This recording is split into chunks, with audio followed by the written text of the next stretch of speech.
I am Sharinda, your host for the UF Art and Culture Show, and welcome to the set, Jason O. Hi. We are excited to have you here today. I'm so happy to be here today. And you are an amazing artist, and your art form is not only your voice, but it is your mind as you create music and perform music, and you do it in a very special way.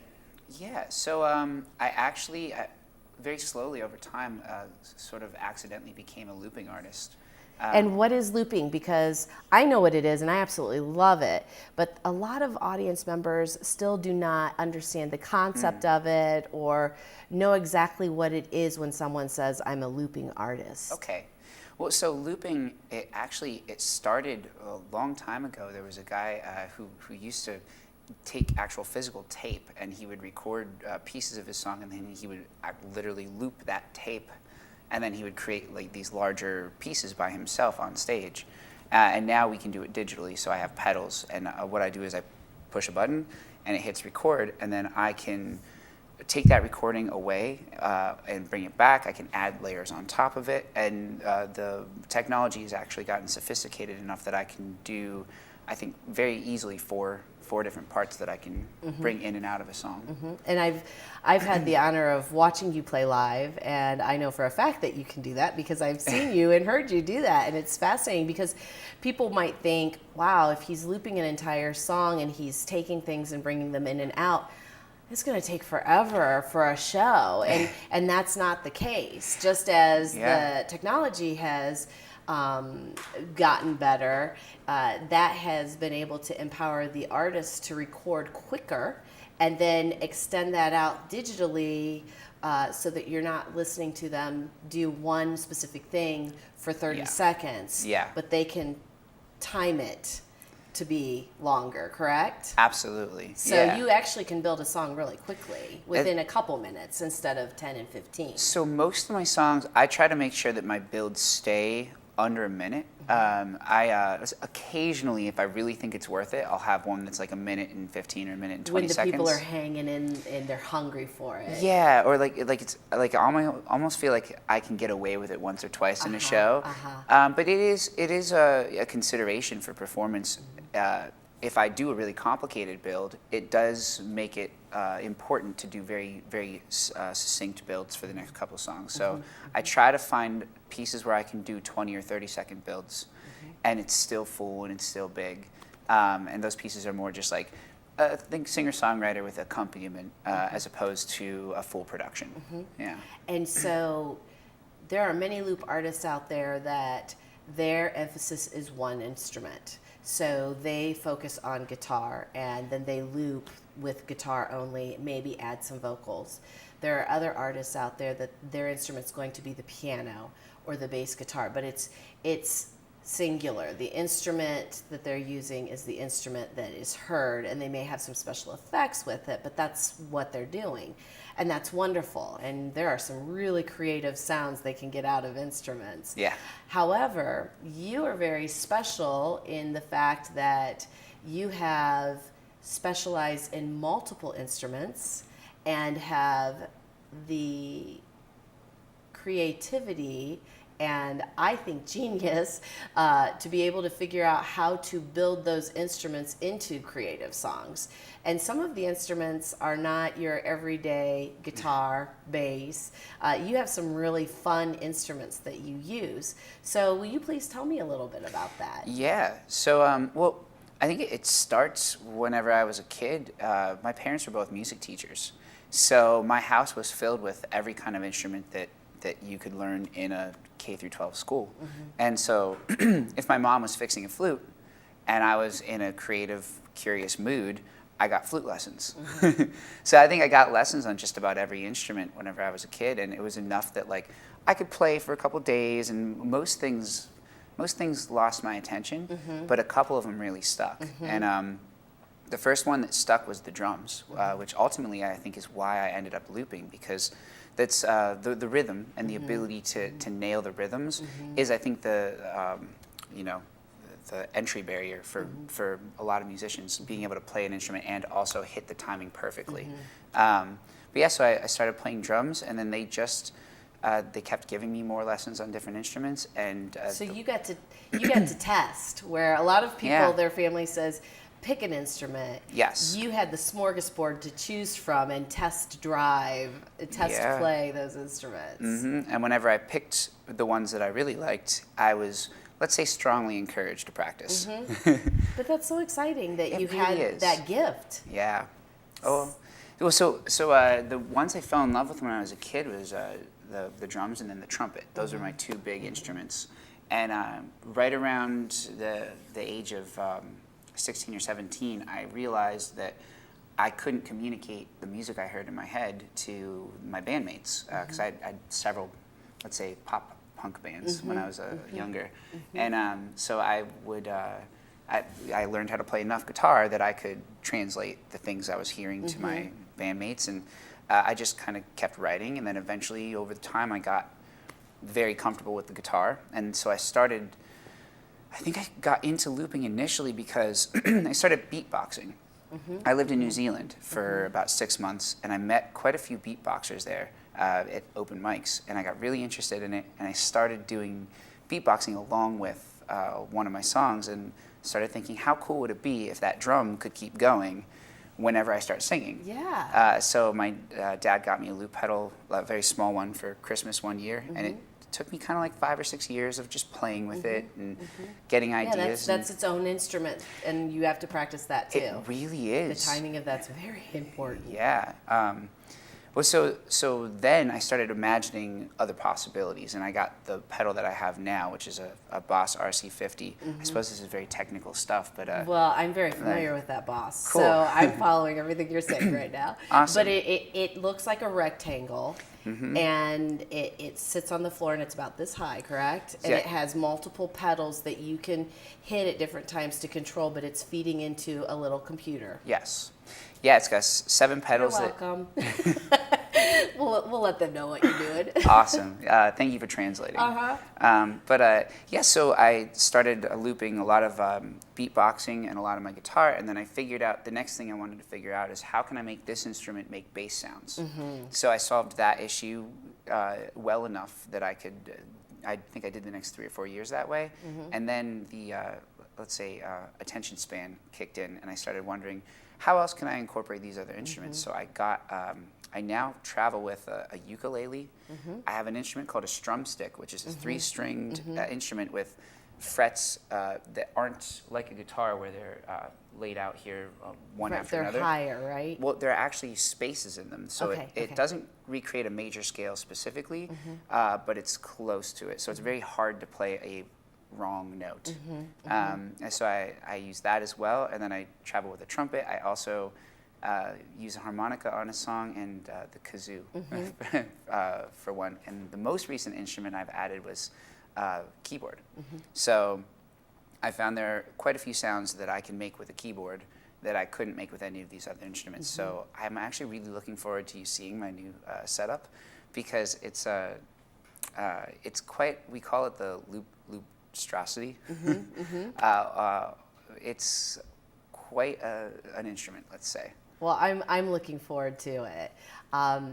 So the looping and the fascination with music started in the home at a young age. And a lot of times, unfortunately, people oftentimes make the assumption that musicians are not educated individuals. And so they don't go on for higher education, and they don't go on for other things. Well, you've already shared that you've been to New Zealand and lived there for 6 months. So you've expanded horizons and in that way through travel and cultural. But you also have attended college. Yeah, I went to Penn State University. Yeah. And what did you major in? So I started off as a physics major, and I think it was very similar to my relationship with instruments. I tried a lot of different things. So I was in physics, and then I was in engineering, and then I was in agriculture for a while. And then I took a semester off and joined a band, and moved to Martha's Vineyard for a little while. And then as a band, we decided to go back to college together, because we thought that would be the right place for us to go and actually connect to people our age. Yeah, yeah. And the band didn't make it, but most bands don't.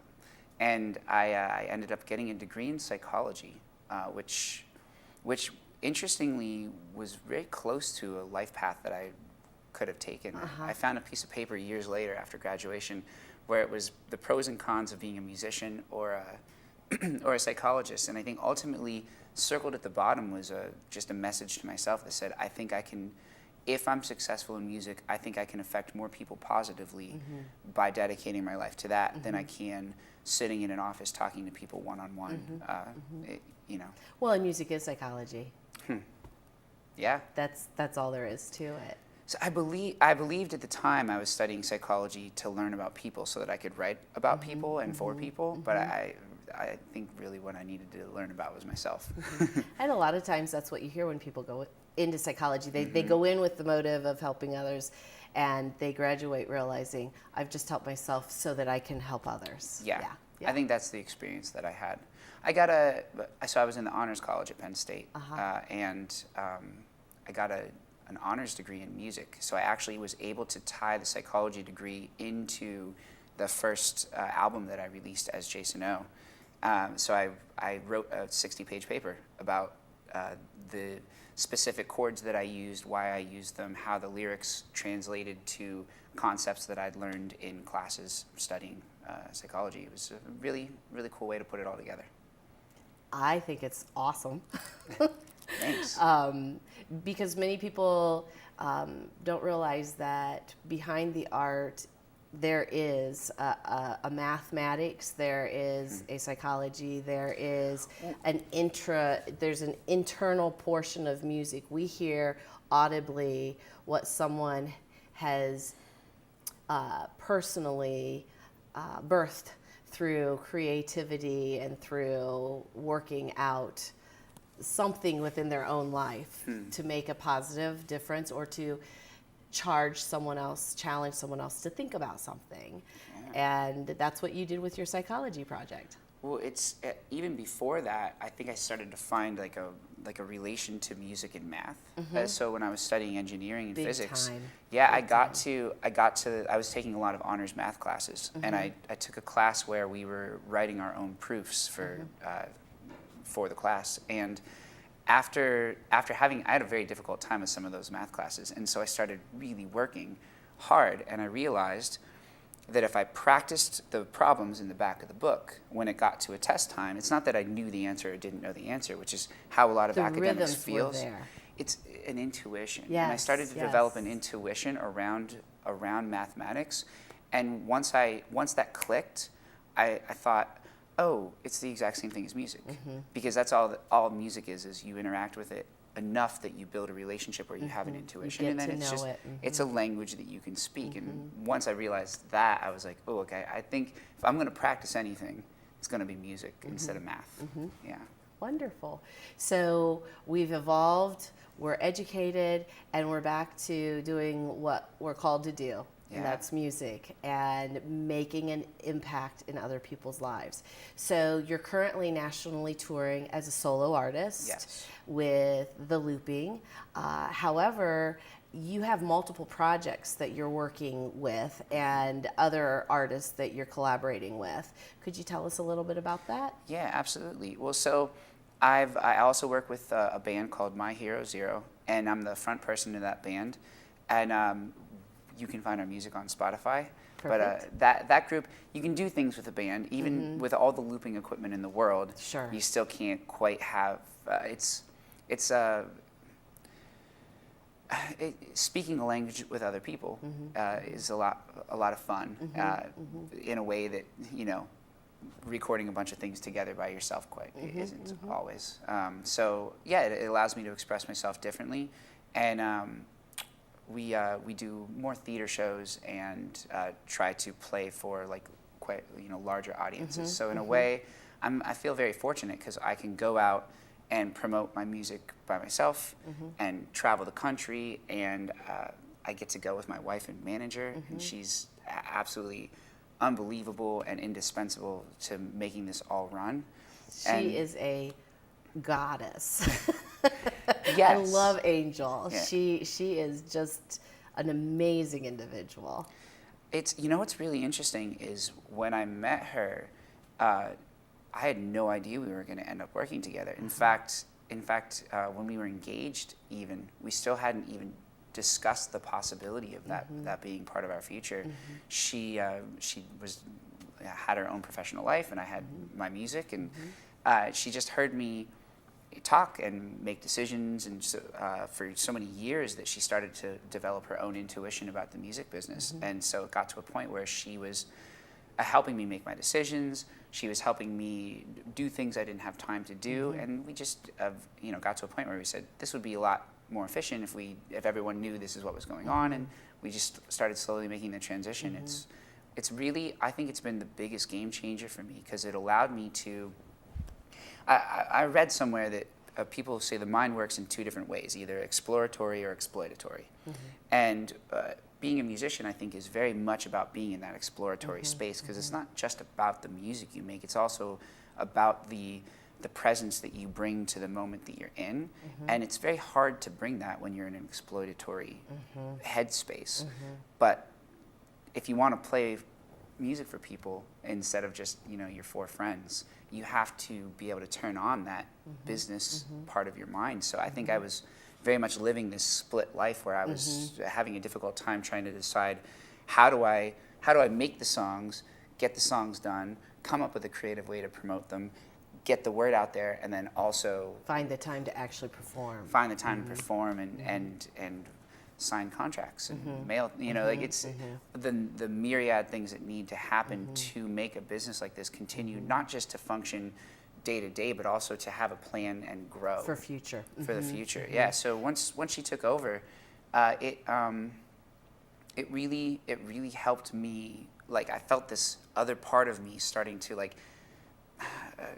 transition. The exploitatory part of my brain went from how do I make this next big thing happen to how do I write the next beautiful thing that I'm going to. And when do we get to do it? And when do we get to do it? Yes, absolutely. Well, and it's such a gift that you both give to one another, because there aren't many teams out there that work as one unit, and you definitely have that between the two of you, that gift that you give to one another. And it's so fun to watch and to witness, because it's just rare. So you guys, you're blessed. We were talking on the way to the interview today about it comes with challenges as well. Absolutely. So it's hard enough to be a husband and wife because that requires a lot of communication. But if you add on top of that a relationship where you're artist and manager, and the trust factor and which role which individual has at that time, it goes back to the brain again. Am I talking to my husband or am I talking to my artist? Because if I'm talking to my artist, I hear you, but if I'm talking to my husband, we have a problem. Yeah. Absolutely, yeah. So So she and I, we do a little more of the long distance traveling together, because logistically it doesn't make sense to bring an entire group of guys to everything. But I think as we move forward, the national tour will probably never really stop, but it'll look more like I'm on a much longer, never stopping tour, and then I'm met at for a month or 2 month periods. Pickups. Yes, here and there for the really big shows and for opening slots. Because eventually, I'm not sure that any artist starts to put caps on them, but on their goals for success. But we still have really big goals. We'd like to play the world. Sure. Yeah. And it's definitely doable for you. Thank you. So, you have a guitar next to you. Yes. And I know we don't have the looping station here, but the song that you're going to play for us, is it an original? Yes, it's an original. And could you tell us a little bit about it? Yeah, so I want to play a song. It's one of the more recent ones I've finished, and I think it's a good representation without the looping stuff of really at its heart what I'm trying to accomplish with music. When I write, I try to boil my songs down to really basic human emotions. What are things that everyone can relate to? And so this song, it's called Lonely Without You, and on the surface it looks like a love song. But when I wrote it, I was writing from the perspective of a 2 or 3 year old child who's cuddling with their mother in the morning. and doesn't want their mom to leave, and they don't understand why mom has to leave, but mom has to leave. And It's that growing up stage of 3 that is tough to get. Well, and I think that growing up stage never really stops. Exactly. I think that people take just different phases. People take those feelings that they learn how to have when they're young, and they bring them into their adult lives. And so I think that it, at its heart, it's a song about that childhood experience, but it is the purity. Yeah, but it is ultimately relatable. I think it's at a seed of what a lot of people feel in their primary relationships. So I'd love to play it for you. Absolutely. Cool. I'll do like half the song. Does that That's work for you? fine. Yeah. Cool.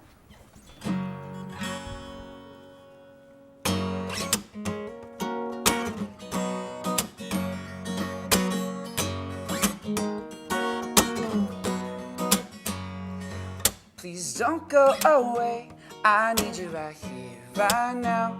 I don't wanna be alone without you. 'Cause hey, if you stay, we don't have to leave bed today. Don't wanna feel lonely without you. When I see your face in the early morning, lit up by the sun, I don't need anything but your light and your good love. And so I slide over next to you and feel your beating heart. I don't want you to go to work, I wanna keep you where you are. Maybe you could take the day off, telling that you're sick. You ain't gotta do your makeup, just keep it like this. You ain't gotta lift a finger unless I see your lips telling me shush before you get a kiss. Please don't go away. I need you right here, right now. I don't wanna be alone without you. 'Cause hey, if we stay, we don't have to leave bed today. I don't wanna feel lonely without you. I don't wanna feel lonely without you. Yeah. That's great. It's one of my new favorite ones. I really like it. Thank you. I can't wait to play more of it for you. We'll do that a little later. Yeah. So how do people follow you? Through social media? Is it Jason O everywhere, or what does that look like? Jason O Music everywhere. Okay. Yeah, and then they can also follow my band My Hero Zero. It's basically the same same thing. So My Hero Zero Live is what the social media is for the band, and then for me it's Jason O Music. We are so glad that you took time out of your crazy busy schedule to be here today. Oh, it was really nice to fit it in. Thank you so much for having me. And learning about you and where the music comes from and who you are. It makes it so much more fun for us to follow you and watch where you're headed. As we close today, would you be willing to take us out with the rest of that song? Because I want more, and I'm sure that the listeners would. Yeah. So go ahead and get ready, and I'll go ahead and thank you for joining us today with the UF Art and Culture Show. I am Sharinda. Look forward to seeing you the next time. And take it away, Jason. Be well. Thank you. When I see the love that you have for me, I'm taken by surprise. What did I do to deserve this love coming from your eyes? And so I slide over next to you and soak up what I can. I don't want you to go to work, I wanna keep you on demand. Maybe you could take the day off, telling that you're sick. You ain't gotta do your makeup, just keep it like this. You ain't gotta lift a finger unless I see your lips telling me shush before you get a kiss. Please don't go away. I need you right here, right now. I don't wanna be alone without you. 'Cause hey, if we stay, we don't have to leave bed today. I don't wanna feel lonely without you. I don't wanna feel lonely without you. I don't wanna feel lonely without you. Oh, without you. I don't wanna feel lonely without you. Oh, without you. I don't wanna feel without you, oh, without you. Thank you so much for having me today. Awesome.